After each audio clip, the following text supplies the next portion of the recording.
Hello, I'm Jamal Kinsella, and I'm a PhD student in the human sciences. A bit early, but give me a cheer. If you're up for 3 years of constant study and crippling social isolation. Those guys over there are a bit weird. You might not want to hang out with them. But anyway, thanks for that. Yes, I am a PhD student. I'm in the human sciences, and the great thing about being a PhD student in the human sciences is you get to focus exclusively on one big, cutting-edge piece of research that has a relevance to all of our lives. So what am I devoting those years of my life to studying? Am I researching how we can generate stem cells in adulthood for better cancer treatments individual to each person? No, I'm not doing that.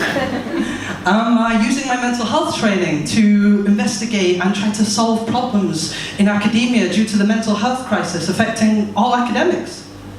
Nope. Is there funding in that? Anyone? Okay. Do I just shake people around until they feel sick? Yes. Yes, that's exactly what I do. When you get paid to do something, it's like the world saying, that shit is good. We like that shit. We want more of this human response to vibration shit. Yeah, fund that shit right now. Why? I don't know. Just shake them.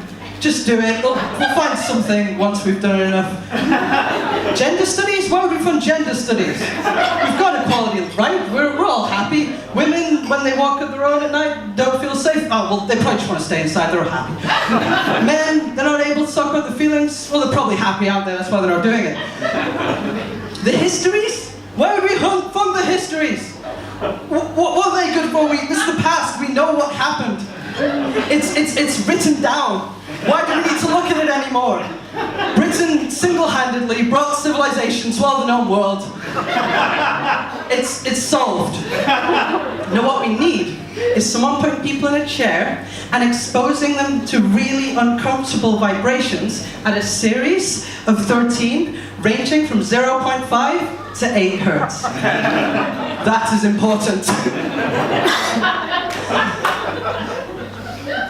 But no, I do enjoy it, and I was really excited to start my work in my lab. I applied for this PhD because I'm really interested in the human experience. I'm really interested in what we perceive about the world around us and how our brain interprets it. So Southampton has in its labs some of the most precise motion simulators in the world. We can take the motions that you experience on your cars and we can reproduce them in laboratory settings and then figure out how that affects your mood, how it affects how discomfortable you are, and we can also see how it influences your body.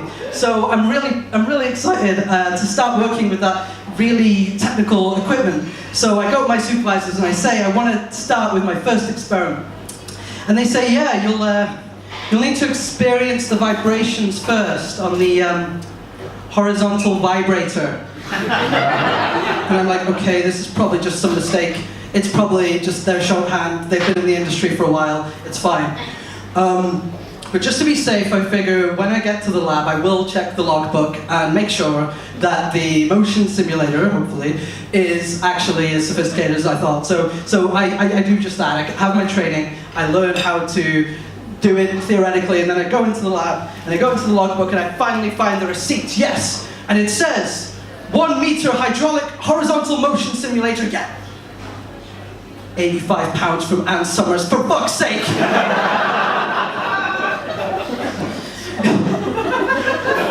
I should say, as a scientist, that is not actually the receipt, that thing. It's not actually a receipt. We do not get our motion simulators from an adult sex shop. That wouldn't be very ethical at all. Okay, speaking of ethics, people often ask me, what do you do when the participant likes vibration a little bit too much? We get the fuck out of there because we've got the right to withdraw as well. Ethics is important, guys.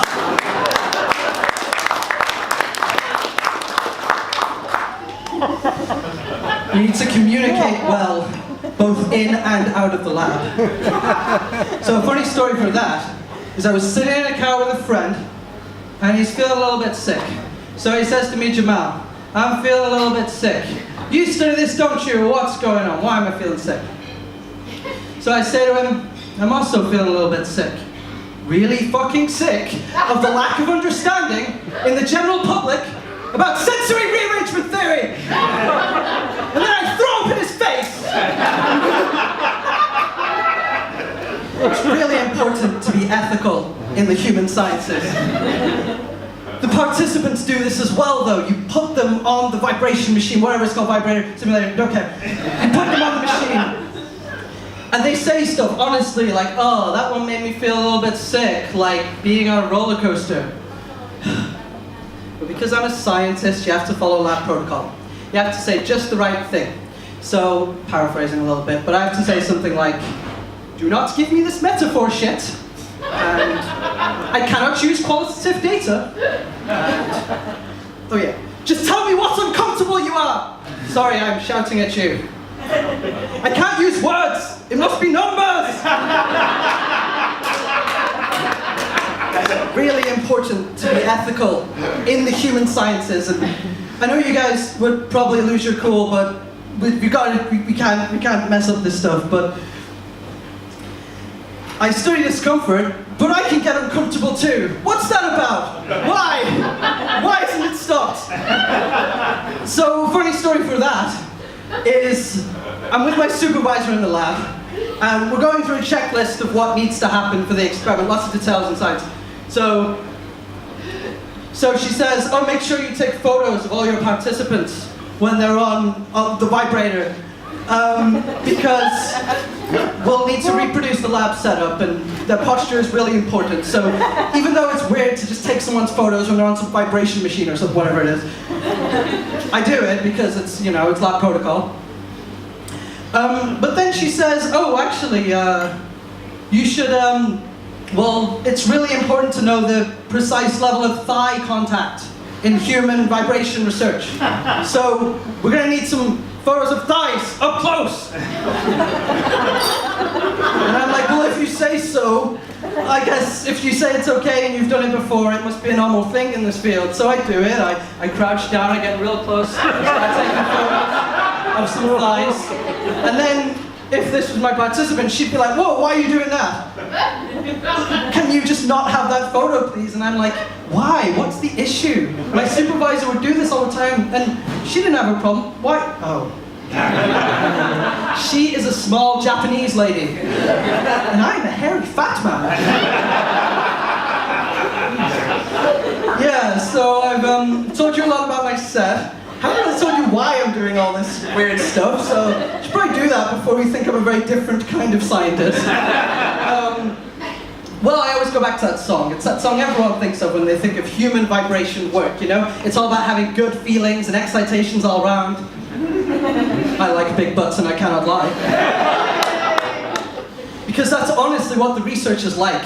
We are really encouraged to look at how your bum feels, because everyone reports that their bum gets uncomfortable at these short experiments that scientists do. But I don't know about you guys, but I've sat on long trains and long coach journeys. It's not my bum, it's my neck or my back. It's the tension of holding myself upright. But if all of our experiments are just really short and don't really look at things in the real world, we'd never really know that. So I'm trying to devise a method by which we can kind of understand how you feel at your neck and your back, and how all those bad vibes contribute to your experiences.